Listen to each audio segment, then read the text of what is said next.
Demolition of illegal fish pens at the Laguna Lake is underway. 12 such structures are the first set to go. Sweden Velado reports. No amount of bargaining from a fisherman stopped the authorities from demolishing an illegal 50-hectare fish pen in Laguna Lake. Kami naman po ay nakikiusap na lubos-lubos, sir. Kahit 3 araw lang. Hindi po kami pwedeng tumalikod at sabihing okay lang.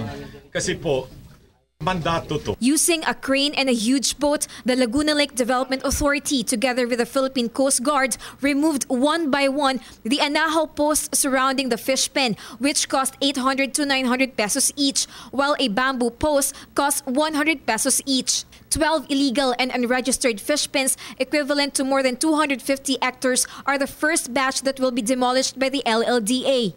Yung talagang tinatanggal natin, yung mga pasaway, yung hindi nagbabayad o yung mga nasa lugar na dapat ay navigational na or open fishing grounds. Fisherman Ronald admits they have not been paying taxes for 2 years. Ang problema lang ho, kaya hindi nakapagbabayad dahil sa klema. Dapat anihin na ho, inaabutan naman kami ng bagyo. Ang laki ho ng repair para ibangon na naman. But LLDA Accounting Office said no taxes have been settled for more than 3 years by the owner of the fish pen, and that now amounts to 1.2 million pesos. Based on Republic Act 8550, only 10% or 9,000 hectares of the Laguna Lake should only be used for fish pens, but some private fishing corporations abuse this.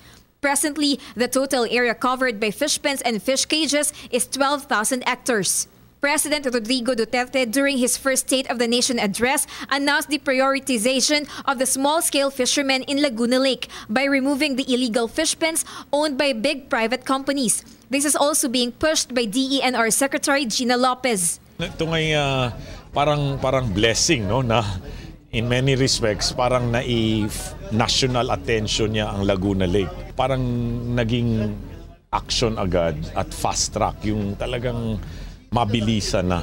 LLDA targets to finish all demolition activities before 2016 ends. For the PTV News, Sweden Velado.